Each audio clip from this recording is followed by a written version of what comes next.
धाराशिवमध्ये मसाजोगचे सरपंच संतोष देशमुख व परभणीतील घटनेच्या निषेधार्थ सर्वपक्षीय मोर्चा काढण्यात येत आहेत। त्या संदर्भात आपल्यासमोर धाराशिवचे आमदार कैलास पाटील आहेत, त्यांच्यासोबत संवाद साधूया। सर, नेमका मोर्चा कशासाठी, काय मागण्या आहेत?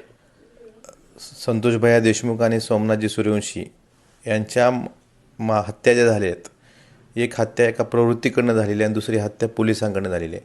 ह्या दोन्हीमध्ये न्याय मिळालेला नाही, त्यामुळे जनतेचा आक्रोश आहे। त्यामुळे आपण सांगितले सर्व पक्षीय तर आहेतच, पण सर्व जाती धर्मातले लोक यासाठी एकवटलेले आहेत आणि न्याय मागण्यासाठी हा मोर्चा आज धाराशिवमध्ये निघतोय।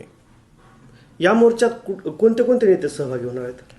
मोर्चात सगळ्याच पक्षांचे सत्ताधारी असतील, विरोधक असतील आणि धाराशिव जिल्ह्यातल्या सर्वसामान्य नागरिक ह्या मोर्चामध्ये खूप मोठ्या संख्येने सहभागी होणार आहे। मसाजोगच्या घटनेला 1 महिना उलटून गेला तरी अद्यापही एक आरोपी फरार आहे, त्या संदर्भात खरं तर हा मोर्चा काढायची वेळ का आली, हे महाराष्ट्राच्या सरकारमध्ये जे बसलेत हे गृहविभागाचा अपयश आहे। गृहविभाग अद्यापपर्यंत 1 महिना उलटून देखील सगळे आरोपी पकडू शकले नाहीत। आरोपी काही सरेंडर होतात, परंतु गृहविभागाला त्यांचा ठाव ठिकाणा लागत नाही। मग अशा वेळेस गृहविभागाचं अपयश ह्या मोर्चातून, आक्रोश जो गृहविभागाच्या विरोधात आहे हाच आक्रोश ह्या मोर्चातून दिसून येतो। अर्जुन गोडगे, NDTV मराठी, धाराशिव।